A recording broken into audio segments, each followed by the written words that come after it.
I feel weird right now. I feel really weird. It's all right. It's okay to feel weird. You don't always have to feel like normal. Sometimes you can just feel weird. Like feeling weird is kind of just like part of being a human, you know? It's like sometimes you just gotta embrace the weird. You just gotta continue being weird for the people. You know what I'm saying? Sometimes you just gotta climb a weird tree. Like today is Wednesday, and that's what we do. That's what we do. Here we go. I don't even know. I don't even know. Oh, so slippery. I don't think I can do it. Foot's just too slippery. I'm scared.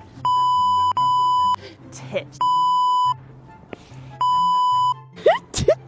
Can I just like, oh, wait a minute. Does this count? I'm defeated. You know what? I feel like these ones are pretty weird too. Yeah. They count as Weird Tree Wednesday. Here we go. Here we go. We're gonna get in those trees right there. I think they're pretty weird. It's Weird Wet Tree Wednesday. Weird Wet Tree on a Wednesday. Let's just see what happens. Okay, can I do this? Oh boy. Well, I just washed these clothes. Now they're dirty. That's life.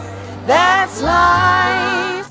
And as funny as it may seem, some people get their kicks climbing on a weird tree. That's me. I am dirty, and that is life. You get dirty because you live life. Life is dirty, and so am I. I think I'll just sit right here and enjoy the view.